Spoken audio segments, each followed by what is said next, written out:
नमस्कार प्यारे बच्चों, मैं डॉक्टर लता अग्रवाल आप बच्चों के लिए कविताएं और कहानियां लिखती हूं, नाटक भी लिखती हूं। आज मैं आपके सामने आप ही के लिए लिखी हुई एक कहानी लेकर आई हूं और चाहूँगी इस कहानी को आप न केवल ध्यान से सुने बल्कि कहानी को सुनने के बाद मुझे यह भी बताएं कि इस कहानी में आपने कितने मुहावरे चुने हैं। मैंने इन कहानियों में जगह जगह मुहावरों का प्रयोग किया है, तो आप मुझे कितने मुहावरे चुनकर बता सकते हैं, ये कहानी सुनने के बाद ज़रूर बताइएगा। तो मैं आपके सामने अपनी कहानी प्रस्तुत करती हूँ। कहानी का शीर्षक है मैं भी बापू बनूँगा।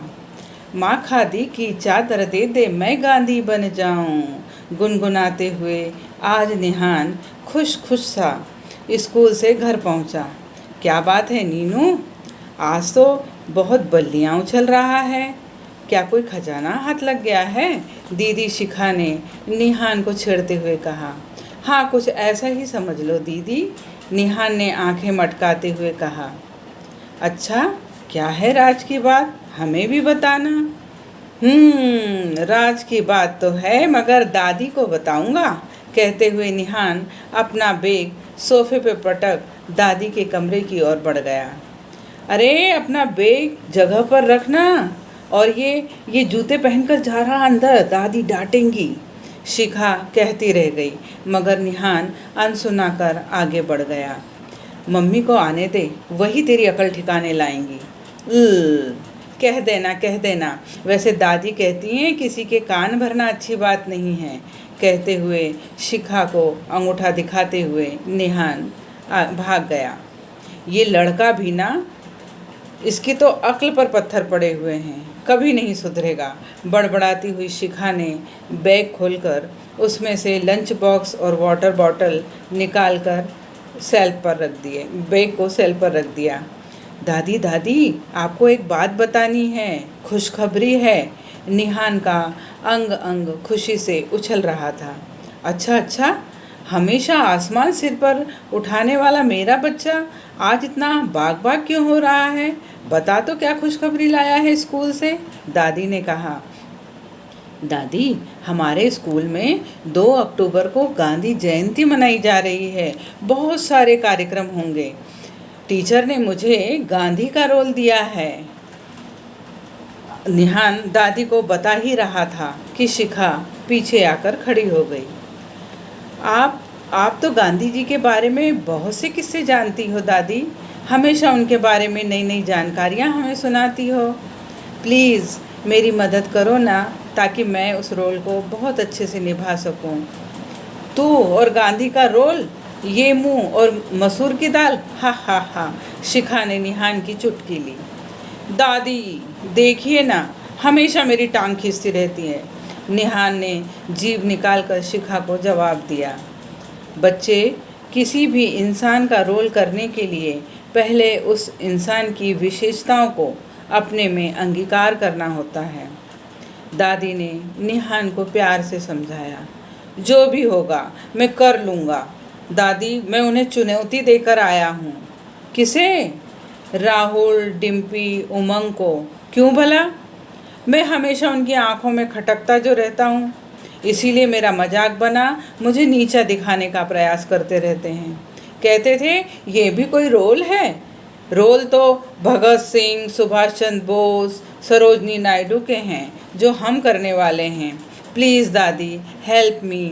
अच्छा, बता दूंगी, पहले यूनिफॉर्म तो बदल, हाथ मुंह धो ले, कुछ खा पी ले, अपना चेहरा देख कैसे थकन से चूर हो रहा है।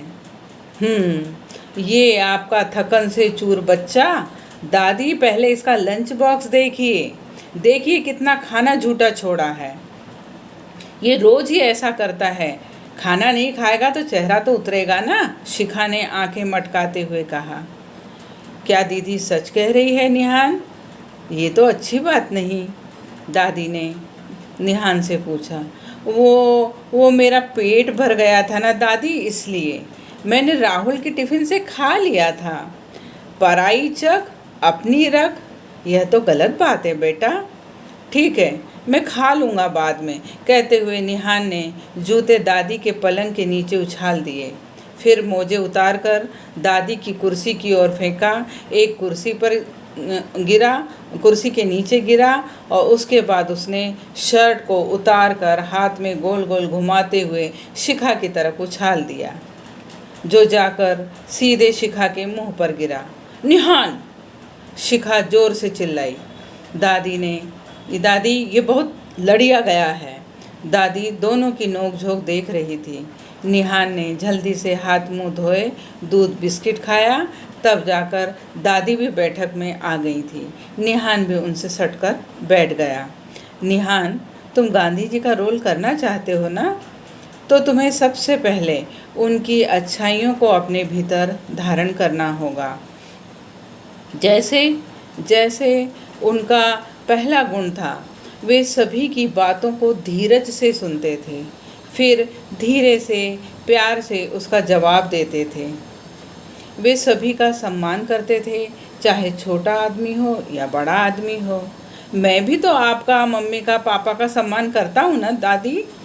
करते हो बेटा, मगर शिखा भी तुम्हारी बड़ी बहन है। अभी तुमने उसके मुंह पर शर्ट फेंकी, यह तो उद्दंडता है। गांधी जी का पहला सिद्धांत था, हमें दूसरों के साथ वही व्यवहार करना चाहिए जो हम अपने लिए चाहते हैं। कोई तुम्हारे मुंह पर शर्ट दे मारे, तुम्हें कैसा लगेगा? सॉरी दादी। शाबाश, मगर सॉरी मुझसे नहीं, अपनी दीदी से मांगो। यही गांधी जी का पहला असूल था। गलती हो तो उसे स्वीकार करो और माफ़ी मांगो। माफ़ी मांगने से आप छोटे नहीं, बल्कि उस व्यक्ति की नज़र में सम्मान के अधिकारी बनते हो। सॉरी दादी, सॉरी दीदी, निहान ने शिखा के सामने कान पकड़कर कहा। ठीक है, माफ़ किया, मगर रोज़ रोज़ मैं तेरे नखरे नहीं उठाने वाली, समझे? बिल्कुल ठीक कह रही है शिखा। तुम्हारी हिंदी की किताब में गांधी जी के सुविचार में लिखा है ना, स्वावलंबी बनो, अपना काम अपने आप करो, उल्टे हमें दूसरों की मदद करनी चाहिए। ओके दादी, कल से मैं अपना स्कूल बैग, कपड़े, शूज सब जगह पर रखूँगा। बस। ओ मास्टर निहान, पता है कल कभी नहीं होता। जो करना होता है ना, वह आज से बल्कि अभी से करना होता है। दादी, जरा अपने लाडले को यह तो बता दो कि झूठा छोड़ना भी पाप है। शिखा ने निहान को जीभ चढ़ाते हुए कहा। पाप नहीं, अपराध है बेटा, दादी ने कहा। अपराध? वह कैसे दादी? क्या तुम्हें पता है गांधी जी सभी को हफ्ते में एक दिन उपवास रखने को क्यों कहते थे? क्यों भला? इसलिए कि देश में कई ऐसे लोग हैं जिन्हें एक समय का भोजन भी नहीं मिलता। अगर हम सब एक दिन व्रत करेंगे तो वह भोजन बचेगा और उन लोगों तक पहुंचेगा। ओह! निहान दादी की बात को गौर से सुन रहा था। इतना ही नहीं, गांधी जी जो धोती पहनते थे, वह एक धोती के 2 टुकड़े करके पहनते थे। आधा टुकड़ा खुद पहनते थे। आधा टुकड़ा? हाँ, आधा टुकड़ा। वे कहते थे, तन ढकने को इतना कपड़ा पर्याप्त है, बाकी बचा कपड़ा किसी और के काम आएगा। वे दिखावे में नहीं, कर्म में विश्वास रखते थे। उनका नारा था, सादा जीवन उच्च विचार। इसी से इंसान की पहचान होती है। ओह, कितने अच्छे विचार थे ना दादी गांधी जी के। मैं कोशिश करूँगा इन विचारों को अपने भीतर ढाल सकूं। इसे कहते हैं अपने मुँह मियाँ मिट्ठू। भूल जा तू और सुधरेगा। शिखा ने निहान की छेड़ ली। दादी, देखो ना दीदी को, हमेशा मुझे ढपोल शंख कहती रहती है। जाओ, मुझे नहीं करनी किसी से बात, कहते हुए निहान मुंह फुलाकर कमरे में चला गया। इसे कहते हैं दिन भर चले 2.5 कोस। तुम्हें मैंने इतना समझाया, मगर तुम। शिखा तुम्हें चिढ़ा नहीं रही, वह देख रही है। गांधी जी ने क्रोध को इंसान का दुश्मन बताया है, जो इंसान का विवेक हर लेता है। तुम इस दुश्मन से कितनी दोस्ती रखते हो? दादी ने बात संभाली। मतलब? जाते जाते निहान रुक गया। मतलब ये मेरे बच्चे, तुमने राहुल, डिम्पी, उमंग का नाम लिया। उन्होंने तुम्हें चिढ़ाया और तुम चिढ़ गए। आओ देखा ना था और उन्हें चैलेंज दे आए। यह बताता है कि तुम जल्दी अपना आपा खो देते हो और क्रोध पैदा कर लेते हो, और क्रोध इंसान को अंधा बना देता है, इसके सोचने की शक्ति को हर लेता है। अतः किसी की बात अगर अच्छी भी नहीं भी लगे तो उसे मुस्कुराकर जवाब दो। इससे आपके संबंध कभी खराब नहीं होंगे। आ गया समझ में दादी, तो आज से ही मैं गांधी जी के गुणों को सीखूंगा। सबसे पहले आपके कमरे में जो जूते मोजे फेंके हैं उन्हें जगह पर रख कर आता हूँ। कहते हुए निहान दादी के कमरे की ओर चल पड़ा। ये बात दादी, आपने तो कमाल कर दिया, कहते हुए शिखा दादी से लिपट गई। और तू शिखा, एक बात याद रख, अहिंसा परमो धर्म, गांधी जी का यह नारा तेरे लिए है। मेरे लिए? मगर मैंने क्या किया दादी? तू हमेशा उसके सिर पर सवार रहती है। ताली कभी एक हाथ से नहीं बजती। बात को प्रेम से कहना सीख। प्रेम से कही बात ज़्यादा असर करती है, समझी? समझ गई दादी, कहते हुए शिखा फिर से दादी से लिपट गई। अब बताइए बच्चों, आपको ये कहानी कैसी लगी और आपने कितने मुहावरे इसमें से चुने हैं? ओके, फिर मिलते हैं। Bye bye.